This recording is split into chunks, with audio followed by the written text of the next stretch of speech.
All right. My guests today are a rocking band from the UK. They don't use auto-tune, AI, or backing tracks when they perform live, instead opting to practice, rehearse, actually play their instruments. What a breath of fresh air. Please welcome to the Eclectic Arts Media virtual studio, YEE LOI. Hey everybody! Hello. Hi, how are both of you doing today? Good. That was quite an intro. Oh, well, it was great again having you here. And my apologies for my video. I don't know what happened. I've never had that happen when it started repeating itself. I'm like, oh shit. I've already seen it as well, so it doesn't matter. Don't worry about it. Okay. So what I'd like to start with Rose and Matilda is kind of what we got going on currently, and then kind of work my way back. And so it sounded like you guys are working on some new songs and getting those things together. What's your process for songwriting? It's different for every group that I've ever talked to. Well, we like to say we have like a collaborative like process. Like she might come up with a riff on the guitar or just some sort of thing, and I usually come up with, well, I do all the lyrics. That's one thing. That's one thing I do. So I write all the lyrics. I have my lyrics. Sometimes she'll come up with like a little melody bit that I'll turn into a guitar riff, or I'll turn that into the rest of the song or whatever. But most of the time she'll just bring me a riff and I'll come up with like the melodies, and I'll need help from her sometimes to come up with melodies. And then I write all the lyrics, and then we kind of just work on it together and then do some demos at home. Yeah, because teamwork makes the dream work. There we go. Okay, so how many songs are you working on currently? Like, you have like a couple of them or like a bunch of them? Well, we are due in the studio next month to cut 3 singles, but actually in the background we've got an album's worth. Yeah, well, loads. Over an album's worth of demos, but we have just narrowed it down to what we're going to record for the album that'll hopefully come out at the end of this year. Fingers crossed. Okay, cool. That's really exciting then. So based on what you just said, do you consider yourselves prolific songwriters then, that you're just constantly coming up with riffs and melodies and lyrics?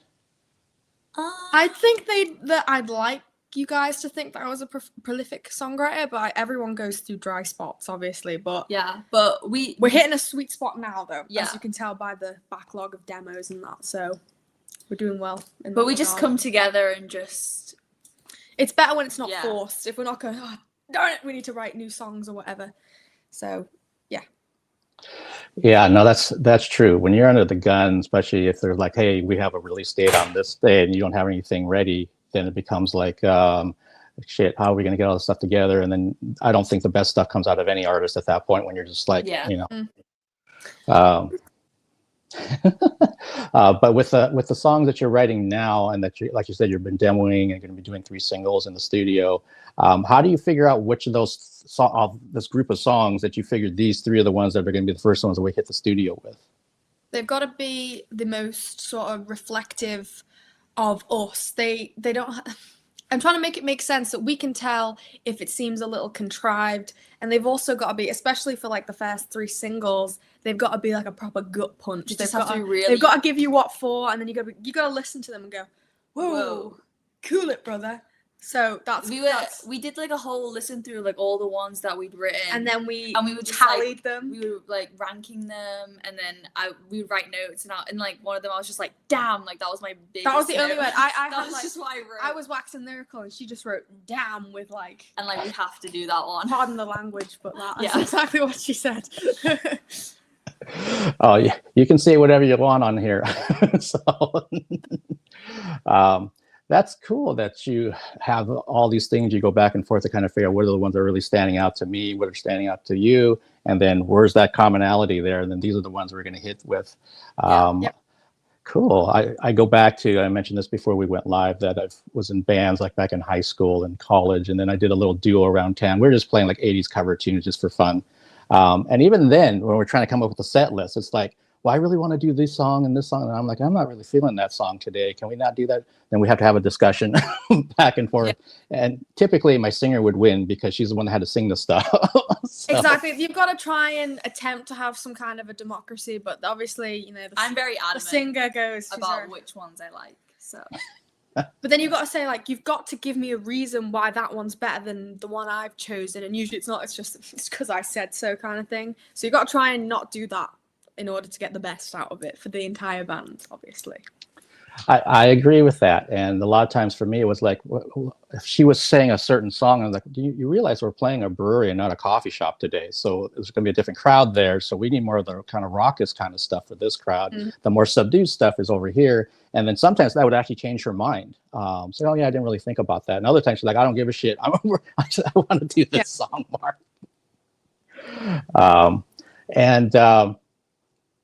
So you mentioned kind of back and forth with like riffs and melodies and lyrics. And so Matilda, since you're writing the lyrics, what's kind of inspiring you for these 3 singles that are coming up?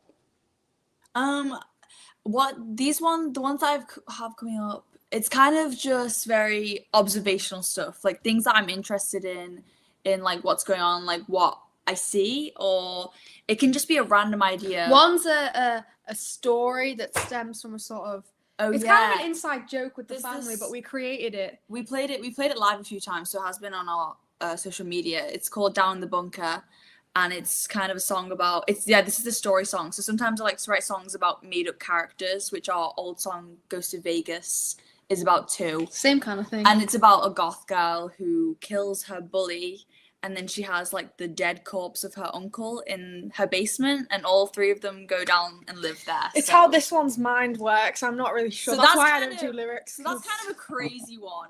Then other ones can be more just about kind of like real life, not just a story.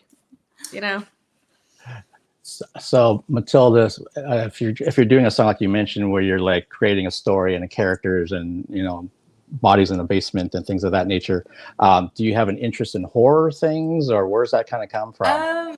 Not really. I just like stories with big twists, kind of like with just a big twist. Yeah, I'm actually not really that into horror. No, but I like that that's what she's done, because it obviously the Ramones were very inspired by the Ramones, and the Ramones were obviously inspired by horror. So it's a kind of like, it's like Chainsaw, the Ramones song that's after the Texas Chainsaw Massacre kind of thing.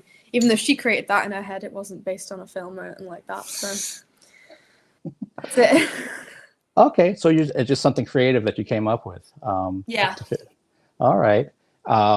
And being the lyricist, have you had a point, and we kind of talked about this a little bit during this interview, have you had a point where you're like, I don't know, we have the music, but I can't figure out the lyrics for this song?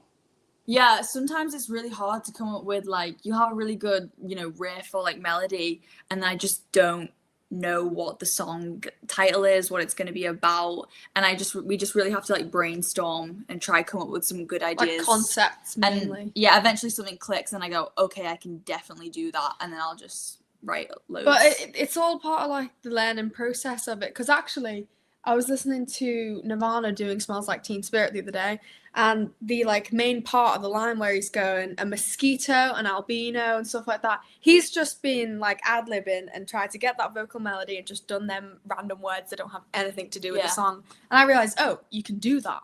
So that's another thing. Just thought I'd add that in there. Okay, yeah, and I had the opposite. So with my singer, she had written this really, really great poem, and it was called Trainwreck. It was about a relationship that didn't work out, and I'm like, oh, we should turn this into a song. And I was racking my brain trying to come up with something that fit the intensity of those lyrics, and I couldn't do it musically. So I'm like, man, I just came up with something else that sounded very 80s, and I was like, that doesn't fit these lyrics. So then I came up with a different set of lyrics, and that actually became kind of our go-to track that we played every time we played live. And so we'll be able to tell the story. Like, if you ever talk to Sarah, that was my singer, I said, she's got this great song called, these lyrics for Trainwreck, but instead we're doing this, which is Mark's version, which wasn't very good. But I think every creative and definitely every artist or musician out there, you have those points where it's like, you know what, this one isn't quite coming together, so I'm going to try to figure it out later, or figure it out if you have something to bounce it off of like you do. And if it ain't happening, then you say, let's move on to the next one, and maybe we'll come back to it. That's what I do. I've been writing since like elementary school, and they were sending me to all these like colleges for all these kind of weird workshops and stuff. I didn't even know why I was there. I was like, okay, here's my story that I wrote as a 4th grader, and I had to read in front of a bunch of people. So I know the part about the writing aspect, and when I'm like, I've got this music here, but these lyrics, I know they're not really coming together for me. So I'm going to kind of figure this out. And I would do the same thing. Either I'd make something up, or I would observe something, or I saw something on the news. And it's like, oh, Yeah. there we go. Awesome. If we kind of work our way back a little bit, I don't have kids of my own, but if I did, I kind of think that they would be hearing all this music that I grew up with and all the stuff that I listen to now, and that they may have been influenced or maybe not. You never know. But for both of you, where did your interest come in rock and punk rock and this kind of, punch in the gut kind of music? We get this question quite a bit, and then because everyone presumes that, like, I got a comment today about it on one of my videos about, like, oh, you must have had Rory Gallagher's live album playing when you were in the crib. And actually, in the crib being the baby bed, not the house. But it was more like, I think we didn't really grow up listening to music because my dad didn't really play it, even though he was an original punk, he didn't really play it. So if I would have said I was brought up on any music, it was the music that my mum played in the car, which was like Fleetwood Mac and stuff like that, which is obviously not, representative. But there was one summer that we were driving through California. I was only little, and my auntie and my dad had Ramones tunes on. I can't remember. I think it might have been Leave Home, that album, on in the car. And obviously the windows are open. The California Sun was on. And I was like, wow, this is like something switched. I went, wow, that's it. That's it for me. I got home to England. I was like, right, well, I want to play guitar like these guys. Just got totally obsessed with it. And then from that point onwards, it was like a new band every other month. And then I'd check in with my dad. I'd go like, oh, do you like this band? And he'd go, yeah, I saw them in 77, blah, blah, blah. I'm like, oh, okay, yeah, whatever. And we shared a room, like, for ages. And so I kind of just got influenced by it bled into her, whether she liked it or not. Yeah. And then when I started like playing guitar and like doing all the music stuff, and I was like, I want to do covers for the internet as well. She had to do something, little miss, needs to be in the spotlight as well. So I stuck her in singing. And I've always liked singing, so it was kind of just natural that way. That's what makes our music tastes are quite diverse in that. So it makes YEE LOI quite an interesting mix. Okay, so that's, yeah. Well, thanks for giving me that story and also the background on it, so that now I know that it was like, it's not what a lot of people think. I think they probably think, oh yeah, you're hearing a bunch of the stuff in the house, and that's why you start playing Ramones, inspired tunes and stuff. But when you said that you got Matilda involved, singing wise, Matilda, when did you start playing drums? I started playing drums properly when lockdown. Lockdown's when I kind of got interested in it, but I didn't start because I've always just taught myself. I'm like self-taught, but I didn't start properly till like when we first went into the studio. 2023. 2023. So I would say that's when I started specifically. Because I remember it was quite a shock. Because before that, I was just messing about. She didn't have a proper kit either. Yeah, I had like a little kid kit. So. But then we went in the studio and she was like, oh, I've got to play a song from start to finish, and the producer's looking at me. Like my own song as well. So I had to make it up as well. Because we just programmed them on the computer to try and get the songs down on it, and so. Yeah. Okay, and Rose, are you self-taught on guitar or? Yeah, I mean, my dad showed me like basic chords, and actually when I got the hang of bar chords, that was it. But YouTube has been my tutor. So if there's anyone to thank, there is YouTube, and playing to records by ear. That's all me.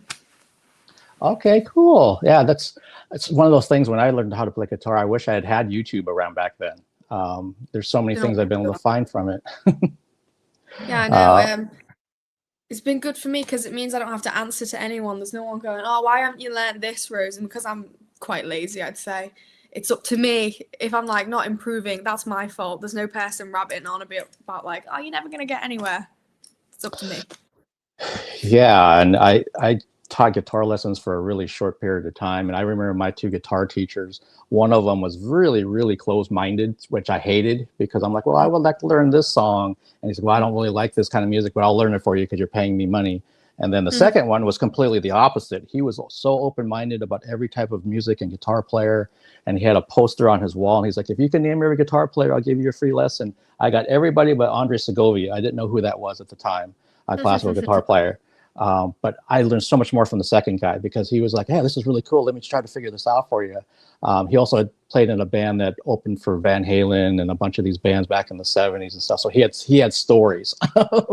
Nice. Yeah, so as a young, impressionable teenager, I'm just kind of, yeah, tell me more about this stuff. This is awesome. I want to hear about it. So I would consider, even though I took lessons, I definitely, more of the woodshedding came just from me trying to learn songs, tuning in my ear, all that kind of stuff. And this, I have a very random mind, so you're going to find this out. It's frozen. You're froze. Oh, did I? Am I back? Is it? Am I back? Hello? You're back. Okay, You're there we go. Yeah. That my mind is very random, so sometimes I start going on weird tangents. And one thing I found, and I mentioned this in my intro, that the whole AI, well, that's a whole separate issue, but even with auto-tune and backing tracks, and I talked about this story that I saw a band here, and I actually felt bad for them that they're going to play their big song in this club, and their laptop went down on them. And so everyone's just kind of like, kind of awkwardly waiting around, like, what are we going to do? They're trying to reboot it, and it wouldn't reboot. And so they're like, what are we going to do? I'm like, man, can't you just play the tune even without the tracks? Yeah. And they didn't do it. They just kind of ended the show. So I'm like, I felt bad for them, but at the same time, why can't you just play your tunes?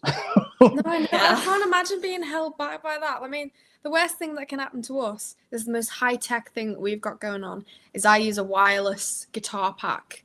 So it's like Bluetooth, isn't it? So I can go around. And one time we had interference from like a BBC tower across the road and it cut out. And I was like, this is so embarrassing. But we won't do any of that track stuff. Oh, no. Well, like I mentioned, it's really refreshing that you're practicing and rehearsing and getting out there and doing it live, and it's raw, and it's, people make mistakes. I mean, good God, I don't know how many mistakes I made when I was playing live, but that's part of what you want to see. I don't want to hear perfection per se. I need, especially for rock, punk rock, I need attitude, I need energy, I need just kind of going for the throat and not letting go. That's what I want. I don't want to hear all these other things like, where's that sound coming from? And I don't see it on stage. There's nothing worse than like going to a gig and like, you watch the guitar player, or it'll be like a singer guitar player, and then you'll hear like a lead line come in or some other backing vocals. I'm like, where's that coming from? Do you know what I mean? Which other people, I guess, non-musicians might not notice that. And you're obviously not just catering to the sort of nitpickers in the crowd like myself, but it's totally unnatural. And if your songs aren't good enough live without the use of tracks, then they're probably not good enough songs. Do you know what I mean? You didn't hear that from me, obviously. Just playing devil's advocate. No, I totally agree. To me, it's like if you can't take, like in this case, if Rose, you grab an acoustic guitar and then Matilda, you start singing the lyrics and the melodies over it. If that doesn't sound very good, then the rest of it's just going to be pretty much crap as far as I'm concerned. Yeah, like you just, that's exactly what. Every time we write a new song, we do test it that way. If it works acoustically, then it's going to work full blown. Yeah. It's one of the things. I used to be a teacher many years ago, so I had a guitar club after school once a week, and I would talk to the students, especially the ones that were starting from square one. If you're learning how to play guitar, they would want to plug into their amp and have all the effects on it and all that kind of thing. I said, no, we're not doing any of that stuff. You're going to play it, just play it dry. And they're kind of like, but it doesn't sound good. I said, exactly. You're going to have to practice. You're going to have to keep working at it, because once it sounds good this way, imagine what it'll sound like when you add the reverb, when you add the chorus, That's add the how distortion. I used to treat myself. I used to like dry rehearse all of our stuff for ages, and then I treat myself by plugging in and going, yeah, that's how it's supposed to sound. Thank God I spent the time on it. So yeah, that is exactly my ethos.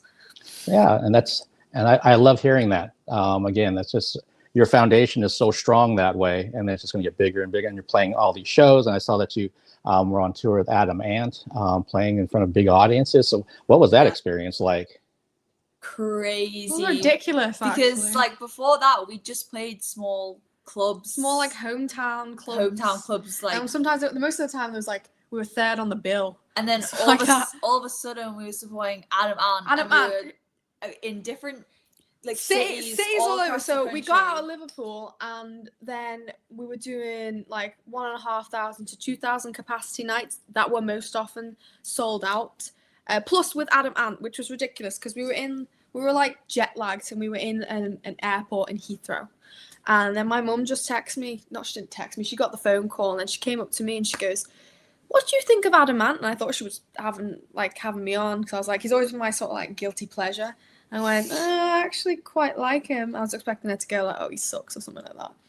No, she said, "How do you feel about opening for him?" I was like, "You what? You what?" So it was just surreal every night. Whenever anyone asks me, I'll just put surreal, because I got to play at the volume that I wanted to. I got to be as exuberant as I wanted because it was a big on like massive stages. Yeah, there've been massive stages with loads of people just looking at me. And I watched Adam every night because fangirl. Do you know what I mean?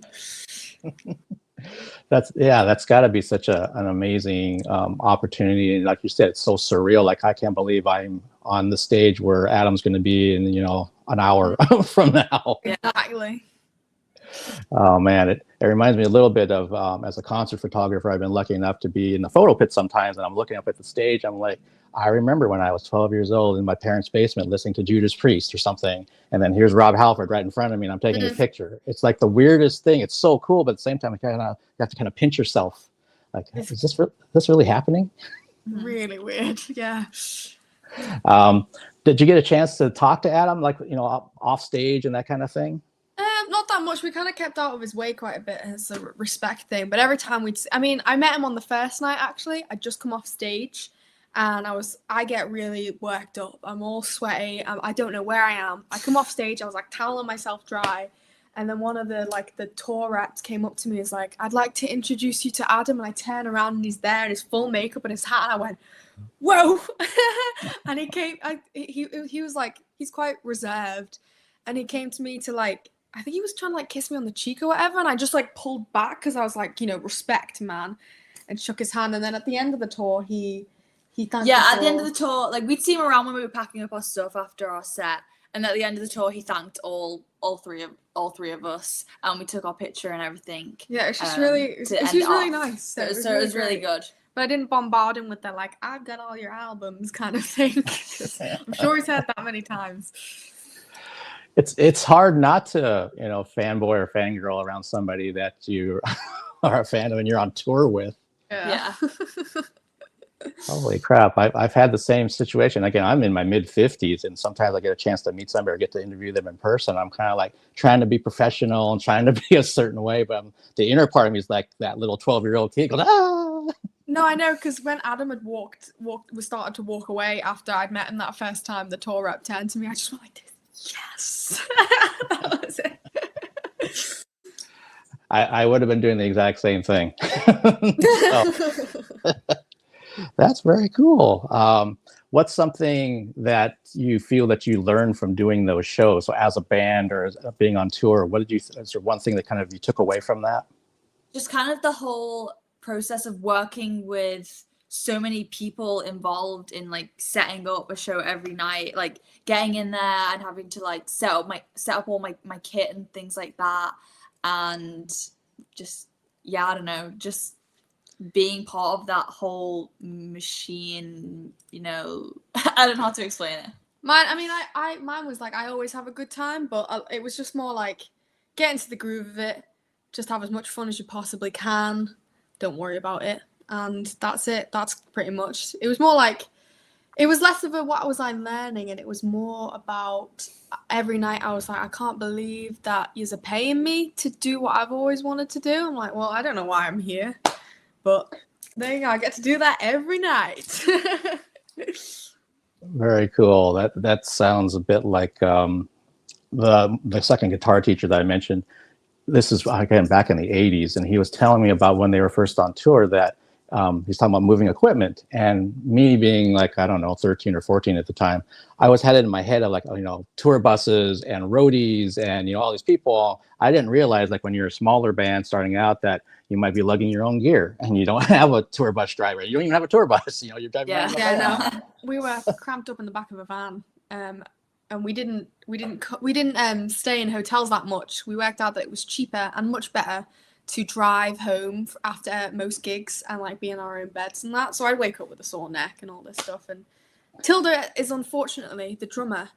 And I don't know if you've seen how many little parts there are on a drum kit. Yeah, and It grinds my gears. I have a relatively Simple. smaller, simple kit compared to other people. Well, but it's not small. Not smaller, but like a simple setup compared to other people. And it was just still loads of stuff that we just have to keep carrying and counting to see if I had everything at the end of the night to take back home. See, and that's like when you've been on the road and you're playing shows and going back home and going to do the next show. Even for me in high school, our drummer, I'd go pick, because I had a truck, I'd go pick up his kit. And it was just like, this is such a pain in the ass. There's so much stuff. It was always like, someone was always going, have you got a drum kit? I'm like, why would I have a drum kit? And I'm not, you know, when they were taking apart the drum kit, I was like, I'm going down to the bar now to go meet everyone, say hi, you can keep doing that. Because all I had to do was just unplug a couple things and put my guitars in cases, bye-bye. Same thing here. And then, yeah, the drummer's like, can't you help us out? And I'm like, nah. My older brother's a drummer, so I learned drums from him. So I did kind of know what needed to happen with his kit. Yeah. And I'm like, man, you know, can't you just figure out a better way to do this, to break this kit down? No, I've always been totally ignorant to it. I refuse to learn because if I learn, that means I'd have to help, and I don't want to. So there you go. You're smart. Something like that. Yeah, I never should have told him that. Yeah, I know how to play drums for my brother. So, oh, really? You can help set up my... No. Too late now. So we're talking about what was it like when you were first playing, like maybe your first shows around town? And how far back is that? Kind of give me some timeline stuff, please. We did our first gig in the beginning of 2024. Our record label has this festival in Liverpool called Sound City, which we will be appearing at again this year in May. And so that was quite cool because usually most local bands, they'll start off doing small gigs like underground in like the Jacaranda, for example. But we got plonked on a stage in the Arts Club, which is like decently sized. And then obviously because it was a festival and word of mouth spread, people actually came. Yeah, there's quite a few people. And people walked in and saw us and then came out and said that we were the best thing they'd seen there. And then they'd find out that that was our first ever gig. And they were just like, that's unreal. They play like they've been playing for, you know, a long time. Because I don't know if it makes sense, but we have always had a rehearsal space. We've always been lucky enough to live where we've got like outbuildings or whatever. So we have always been a very well rehearsed band. We rehearse like we're doing a show, and that'll be like, you know, multiple times a week. But it's changed a lot, hasn't it, since those first gigs? Yeah. Like, what do you think? Wait, what was the question? I've just made more of a fool. Well, what was it like playing the first gig? First gig. Compared to now. I've made more of a fool of myself. I mean, I say I don't know. For me, it's quite similar. If there's if there's like 2,000 people in the audience, or if there's like 15, 20, it genuinely makes no difference to me. I'll still put on the exact same show. And like personally, we don't get too nervous. She gets a bit wound up and excited. I'm like a dog. I get riled up if you say walk. But I'm not. I obviously don't have like stage fright or anything. So if there's loads of people or if there's not many people, it's all the same to me. So it's always been. I think that's kind of less about our musical character, more about our like own personal characters. We've always been very, you know, not shy to do stuff. So like the first gig wasn't that daunting, and it has gotten different though. We are way more confident, I reckon, on stage, absolutely. Especially our bass player. He's not here because I don't think he's not learned how to talk yet. He doesn't speak. So when we did our first gig, that was like one of his first ever bass appearances ever, because I was still recording in the studio as him on the bass. Yeah, but we're just definitely just more experienced, a lot tighter maybe. We might have gone off on a tangent there. Yeah, I think that's what your original question was about. I don't know if we just molded that to fit what we wanted to say. Sorry. No, that covered exactly what I was kind of alluding to. So it's great to know that just personally that you seems like you don't have any issue just kind of jumping into things and kind of going for it. Because yeah, some people that I've interviewed, definitely they're not that personality at all. It took them a long time to kind of get comfortable and get confidence and that kind of thing on stage. But one thing that you said that I'm curious about is that where do you think it comes from? Is it maybe your personality, maybe just a work ethic thing that you're rehearsing all the time, even from the early days, that you just kind of naturally are working hard? Where do you think that comes from? I think mine would be a personality one, because music's always been my favorite thing. And so getting to do it on this level is obviously very driving, but I don't think work ethic, I'm that great. As I've mentioned, I'm a little bit lazy, a little bit bone idle, as they say. No relation to Billy Idol. We can both be lazy, but she's very driven, though. I think mine's very work ethic, but also personality. But I'm just very secure. If we practiced a lot and we're just a really there's not if good playing our songs. If you're well practiced and you've had fun practicing, what's there to be worried about? You're not going to make a fool out of yourself, and even if you do, brush it off. No one's gonna hurt you. That's always been my thing. If they're not gonna come steal something from me and they're not gonna come over and hurt me, there's nothing that can bother me. Yeah. There you go. That's a good attitude. For everything. Yeah, I know for our duo around town, I always tell my singer, because she needed space sometimes to kind of get prepared for a show. So I said, do whatever you need to do. I'll go say hi to everybody and be the social one. But it's just we're just here having fun. I mean, this is no different than what we're doing when it's just you and I doing rehearsal stuff, other than there's some people here. And then most of the time it's people that we knew. So it was what are we worked up about? Or what are you worked up about? I mean, our brother, he gets a little worried because he's not as far along in his skills. But if you see videos of him live, he's just unreal. He's got no reason to be worried. But that just manifests in him going to the loo quite a lot beforehand. And then him and my sister, Matilda, they sort of, after the show, you get really tired and they don't they're made to be social. She's a lot more because I'm always yep, I'll come out and I'm ready to get patted on the back, not to sound totally arrogant, but yeah, I'm ready to come out and get patted on the back and everyone say how great I am. And then they're always where are those two? I'm and then after me and Donnie would have a break, usually all three of us would go out and meet people and take pictures with whoever wanted to do that. So yeah, that was on the tour. Okay. So that kind of means Matilda and in Donnie's case that you kind of need that little decompression maybe moments before you go back out to meet the fans. Go eat some pot noodle. That's what they do. I come back and they're eating pot noodle in the green room. I'm why are you not out partying? And obviously I have to pack up my drums as well, so I get that time to cool down after stage. I'm just going out meeting everyone dripping with sweat. Hey, who wants a hug? Well, that's cool that you kind of know what your routine is when you're after a gig and that type of thing. And I still remember one time when what's his face, Corpse Grinder from Cannibal Corpse. All these guys are outside and that band is so approachable. But he was hey guys, I swear to God, I just have to go on the bus for 10 minutes. I will come back out. I'll talk to you. I'll sign stuff. I'll take pictures. I'll do whatever. And some of the fans are kind of groaning. Oh yeah, sure. Once he gets on that bus, we're not going to see him again. And true to his word, about 10 minutes later, he came off, had a Coke in his hand, and he's all right, what's up? Yeah. I always liked that because I got into all the music stuff when I was young. When you're a young girl and stuff like that. If I were to find out that someone that I wanted to meet, a musician that I liked, if I found out that I wanted to meet them and they didn't put any effort into, reciprocating sort of, I'd be upset. I wouldn't want to do that to anybody. And so it's the same sort of, you've got to be the same with other people. Do you know, of course they're here to see me.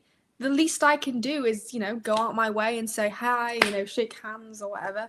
I don't understand when people get all uppity about, I don't talk to people, I'm beyond that kind of thing. That's just not, it's uncool. It's unpunk, actually. There's not many rules to punk, but that's one of them, is you've got to be nice to other people. My gosh.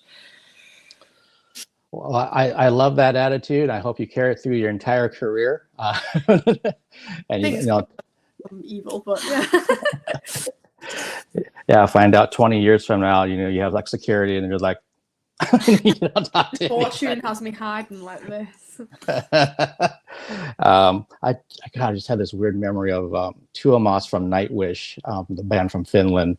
that the first ever gig here in Seattle, they only played like, I think it was 8 shows across America. So it was like a promo tour.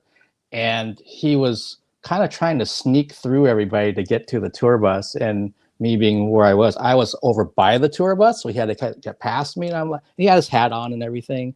And I'm like, Tuomas? And he looked up at me and he just winked at me. And that's when he stopped and took his hat off and started signing stuff for everybody. But if he had gotten on that bus, I kind of wonder if he would have just stayed on there because he didn't want to do it. And said, "Oh, the rest of the band's coming out. You know, you can talk to them." But he was very cool, answered all kinds of questions. But I just remember him like trying to sneak past and he almost got there. But then, oh, hello. Maybe it does get like that after a while. Maybe you don't want to. I mean, this last summer, I was backstage at Download Festival, and I'm not a particularly big Alice in Chains fan or anything like that. But Jerry Cantrell was there, and he'd eaten. Me and a bunch of guys that I knew were eating like our lunch or whatever, and because it was like a communal area, Jerry Cantrell was over to the thing, and we kept seeing him. I don't know if he heard us all going, "Oh my gosh, that's Jerry Cantrell."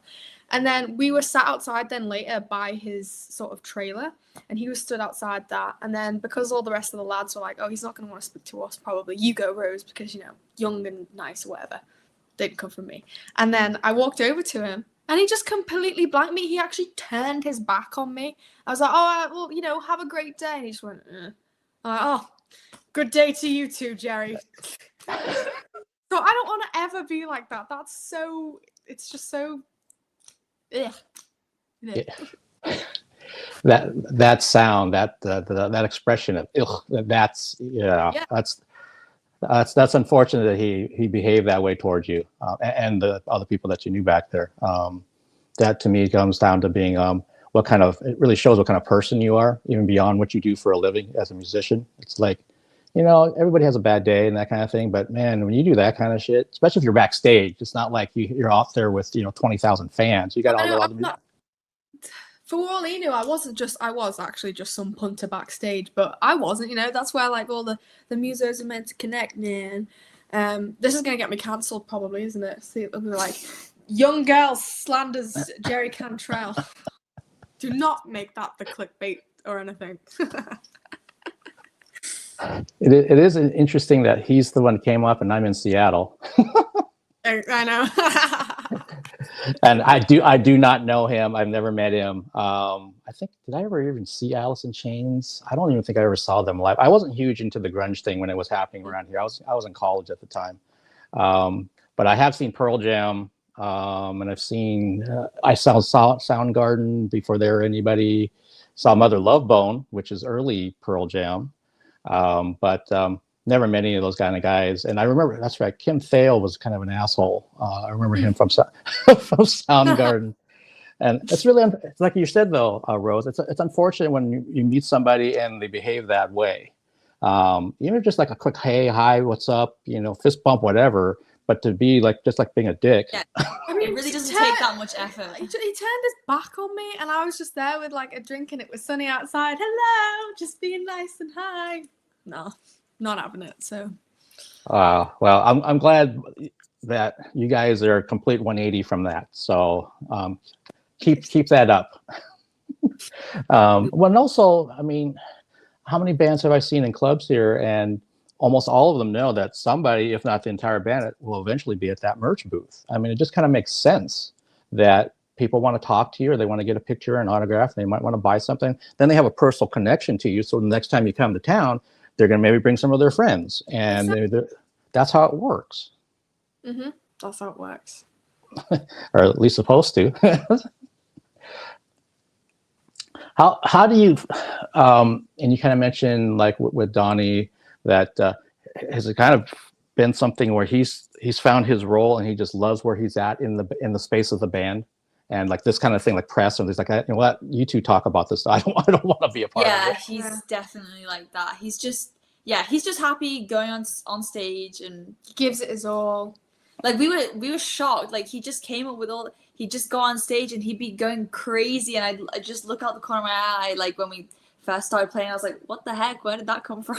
It's hard because I used to be the one. I was like, oh, I'm like, making a fool out of myself, going crazy on my side of the stage. And then I look over now, and he's doing something even madder. I'm like, oh, I've got really like amped my game up. So I'm like, gee, thanks, Donny, because I'm knackered now. It's ridiculous. As he's like, swinging it up like that, getting all the way down there. It's like, I don't know how I'm supposed to like rival this. I know you're not supposed to rival it, but you got to have sort of, I don't know. There's always rivalry in that case. So he doesn't really like, even if he is in an interview, he doesn't really like to speak, and he doesn't take too many photos. Like this photo here was when, before he'd been able to run away to the dressing room. Yeah, like, I know. after We'd just come off stage, and they were like, "Wait, we need a picture of yours," and he was like, Yeah, no, I've watched some of the live videos from fans that are on YouTube, and he's totally going for it. So that's exactly what I want to see. Yep. Not worse than a boring bass player. Yeah, and I used to be a bass player as well, so I know. You weren't boring, were you? Probably depends on who you ask. I think back in high school, I probably was a bit boring because I was really, really introverted. But then when I got to college, then it became more, I was just really comfortable with what I'm doing. And the guy that we were playing with, he was kind of an odd duck, kind of a weird dude. So it's like, okay, someone needs to be doing something over here bass-wise, not just on the instrument, but also just visually. So to kind of counter your oddness over here. It's just like you're saying, what's the audience seeing? So if Donnie's going nuts over here, then Rose might need to be kind of going nuts over here when she can to kind of make it even looking. So it's like a presentation. Most musicians that I know, they all plunk around on other instruments. Is that the case for both of you as well? So like, have you ever swapped instruments? I cannot play drums to save my life. I can't move my feet and my hands at the same time. I used to do the bass before Donnie was in the band. Yeah, you can play bass. I can kind of play guitar. I started off on guitar. Well, actually, I started off on bass, and I didn't want to do that. And then I did a bit of guitar, and then I switched to drums. And I've always been singing the whole way throughout. But I'm just more drum focused. I'm an ex-flautist, actually. I used to do a bit of Jethro Tull, but that makes me sound like classically trained or whatever. But I actually just did it in school for like 4 years or something like that. But that's as far as my musical background goes. Okay, and Rose, do you sing at all? I know sometimes you're doing backing vocals on stage and everything, but have you ever done lead? Yeah, well, most of Mystery Train, which is that Elvis cover, which we obviously totally reworked and made our own. I sing most of the lead on that. Obviously, live, I do Ramblin' Rose by the MC5, but that'll never be put to print, vinyl. I don't know. But I think on the singles that we're doing, am I singing lead on them? I think maybe one or two on some of the songs that we've been working on. A lot of the stuff that we do though as well, it'll be like Tilda will sing most of all the verses, but I will be doing harmonies at the end of every bit, and then during the bridge, like Poor Girl, our last single, the bridge, I sing the lead part of that. So it confuses the hell out of sound engineers because we have to like put little markers and be like, right, so she sings there, and they're like, okay. So yeah, and I never see myself as a particularly natural singer, but our voices are distinctly different but work very, very well together. It's a sibling thing, as they say. But it's just, I like that it's another instrument that I can use. We can change the songs up by having me singing a bit more on them. But yeah, so that's what. Okay, yeah, no, I think any musician out there knows that even if your voices are a little bit different, the sibling connection, you can't replicate that when it comes to harmonies. You can try, and you can have some people that say, oh, your voices are pretty, they match pretty well when you do harmonies, but when it's siblings, it's a whole other level as far as I'm concerned when I see it. So that's cool that you have that aspect that you can pull from. Yep. And I'm going to bring this up as we have about maybe 10 minutes or so left of the interview. I forgot, folks, that if you want to ask a question, please join the YouTube channel or the Twitch channel, and you can put it in there, and then I'll make sure to ask Rose and Matilda the question. But that for some of these interviews, especially the ones I've been doing as live streams for the last almost 6 years, I've been finding that there's certain groups, not really genres, but there's certain groups that have a lot of gatekeepers. And part of that's because of the social media aspect where people kind of feel like they want to defend a band. And other times it's just like, because everyone has a platform, whether they deserve one or not, including me, they might start there and start picking at stuff. Do you find that true for your band? Are you finding any kind of gatekeeper-ish behavior either way? That is our entire internet existence. I do videos every now and again where I just take the mick out of these absolute melons that just I can't believe that they'd have a public profile where they've got, for example, the other one last week, public profile where he's got his man boobs out and he like for everyone to see, mind you. And he's writing hate comments as if I'm not gonna like saying, oh, this is not punk, oh, you can't do this, you can't do that. And I can go to your profile and bring up said picture. He's getting so much flames right now, actually. Get up your pictures of your man boobs. You know what I mean? Like, what are you out of your mind? Yeah, if a video does really well and it reaches like loads of new people, we can get hate. But personally, I don't really read the comments because I just don't really care. I do because for me personally, we can make content out of it. She makes videos. I come across so pretentious here, but all press is good press for me. If you are talking about me, whether it be negative or positive, I'm like, yeah, bring it on. I want to read all of it. But you did say if there's gatekeeping both ways. There's obviously they can't do this, you can't do that, and then you get the other set of people who, God forbid anyone leave a hate comment on our Facebook now, because our fans will come and pile in on them quite ruthlessly, even more so than I would do, saying like, well, actually, we get it particularly with the punk thing. Even though we're punk rock and roll, punk has a lot of elitists who say, you can't do this, you can't do that, this is that, blah, blah, blah, you're not this. But you'll get people, especially like people like my dad, who'll go, well, actually, I was there at the beginning, and that's not true. You're just being horrible for no reason. So we get it both ways, and I'm not bothered by it. She's not bothered by it. We don't really care. It's something that you could get really bothered by. I understand, but that's another part of our aloof sort of what's the word? Nonchalant. Nature. Just happy to be here. Okay, all right. Well, that's a healthy attitude toward it, because even for me on the media side, I get some of that kind of stuff. It's like, depending on the band that I have on, I've had a case where I had a band on, and then about 3 months later, I forgot about that band, and not on purpose. I was getting old. I forgot about this band that I'd interviewed them. And then I start getting all these DMs about, you're not a fan of that band, and you blah, blah, blah. And it's just like, don't you have anything better to do? Yeah. What's it to you? What's it to you? Would you say it to my face? Seriously?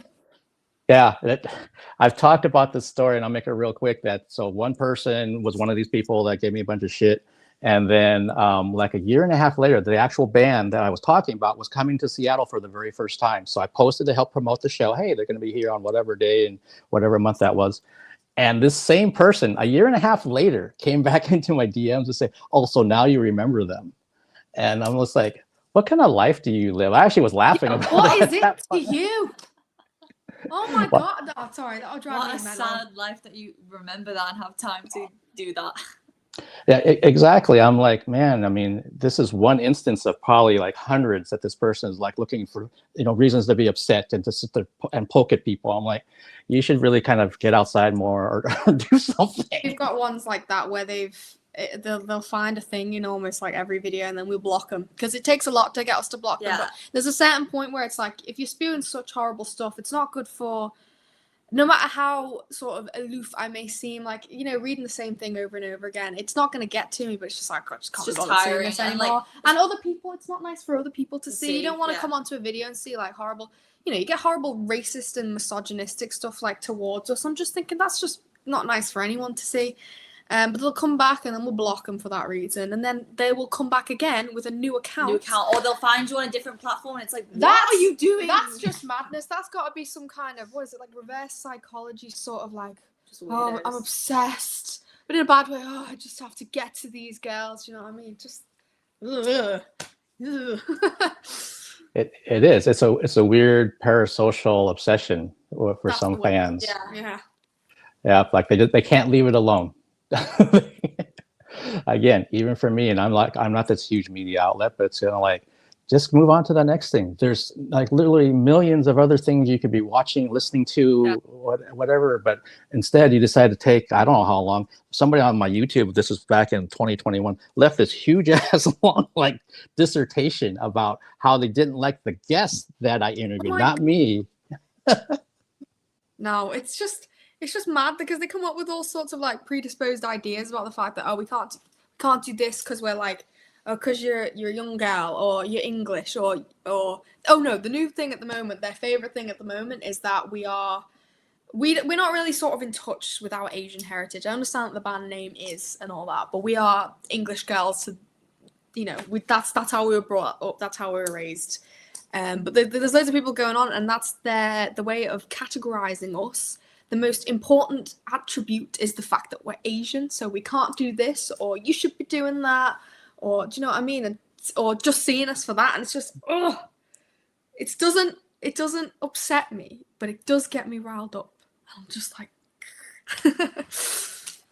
I can relate to that, because when I started doing these virtual interviews in 2020 during the pandemic, I was getting it from both ends. I was getting it that I was not Asian enough. And then then the other one's like, I was being too Asian. And I'm kind of like, I was born and raised here in the Seattle area, so I'm more American than anything. I don't even speak the language of Japanese. That's exactly our point. It doesn't matter. It just does not matter. Why is that the first thing you see? Get your head checked. And that's what it just reminded me of, like, you know what, there's always going to be these kind of people, Mark, so just do whatever you want to do. There's just always going to be detractors no matter what you do, small, large, whatever. But it was, I'm like, aren't you? I had this whole issue with a film festival. They approved me here. I won't say who the festival is. And then they decided to yank my credentials because they didn't like how I wrote my reviews. This was not during the festival. This was before the festival. They were looking at other things I had written. And I'm like, it's fine if you say no. I get no all the time. But why would you say yes and then decide to pull my credential? And then I started doing more and more festivals, including Tribeca Festival in New York and all these other things. And then they came crawling back saying, hey, we'd love to have you this particular year. And I was like, get the fuck out of here. You get what you get what you deserve in that case. Yeah, I try to put my best foot forward. I try to be, positive and professional with people. But if you're not going to be that way with me, I probably will remember you. I absolutely will. That's one thing I do well, is hold grudges. Sounds like we have that in common. But one other thing that I wanted to kind of circle back a little bit, when you guys did that festival for your first show, you said the record label had the festival and you're going to be playing it again this year. How did you get onto a record label seems quickly to me, but how did that happen? For some bands, it takes a long time. We weren't looking. It was the wonders of social media. I mean, I think they tried a couple times to get into contact with us. Yeah, to try and get us on, but we just didn't care because we were doing it for fun. And then eventually, we were like, oh, let's just hear these people out. And then, because we've been on social media for a long time. Ever since we started doing the band thing, we posted videos. So that was just for fun, though. Yeah, that was just for fun. We weren't interested in looking for a record label, but they found us, and we were like, okay. And they literally drove to our house, like, the day of. They messaged us and we were like, can we get? I don't know. They were like, they got in touch through some teacher at school. Yeah. And then the same day they texted and we were like, is it okay if we come over? And we were like, it was just a bit random. Okay. Because all they did is they came over and listened to our demos in our home studio, which they could have obviously done on their phones and that, but the enthusiasm was there and we're still with them. So there you go. Wow. So you didn't even have to go looking. No, good things come to those who wait. There's a positive aspect of social media. Like you said, you weren't even trying to do this, and then someone could, hey, we want to get involved with your band here, and then they put you in front of a group of people that, for most people's gigs, would never happen. They'd be playing in front of 10, 20 people at most, depending on what they're doing. So you went to so interesting. So many different opposite things happen for you as a band. Maybe it'll go back. Maybe I'll be playing toilet gigs. Oh no! At the end of this year. No, I won't. Well, based on everything you've been talking about and how much you rehearse and how the attitude that you have towards your work, I don't see that happening at all. It's going to be strength to strength. That's what's going to happen. So as we are winding this down, you've already mentioned that you've got 3 singles that you're going to be going into the studio to record. You've got the festival show coming up. Are there also kind of some loose plans to play some more shows later in spring or summer? Obviously, they've got to come to us. We've got a gig in July for sure in our hometown. Yeah. Back at the Philharmonic Hall, which is pretty dope. If you know, you know. And then, just this is a really big recording year. We've got the singles, which will come out in increments, and then obviously the album. We've got that festival. We're playing a gig up north on the 7th of February. Yeah. Oh, we haven't announced that yet, but there'll just be like little ones that came Yeah, on, hopefully 'cause a few more will pop up. we recently got an agent, so we're getting spoon-fed gigs and stuff nowadays, which is good. So yeah, no big tours, but you get what you're given. Okay, well, if you have an agent, then it sounds like depending on if they're doing what you want them to do, you'll get what you want down the road. If that's tons of gigs, if that's, you know, gigs here and there, again, strength to strength. So that's awesome. But Rose and Matilda, thank you so much for taking the time today. It was a pleasure watching you. It's a pleasure talking with you. I wish you every success with the band, and hopefully we get a chance to, when the timing's right, that we can come back and do, you know, round two if there's something to promote. Yeah, or something Oh, else that going was on. the quickest hour of my life. Probably one of the most enjoyable. Yes, not it was the really most good. enjoyable. Thanks so much, Mark. Thank you. Oh, thank you. I thoroughly enjoyed talking with you, and the fact that that hour did go by really quick. That means that the conversation was good, is the way I look at it. So thank you very much. And everybody that's watching this, thank you. Go support the band. Their website's in the description. Go look at stuff on YouTube. Go see them in person. That's a huge thing. And support live music. Thank you so much, everybody. Thank you.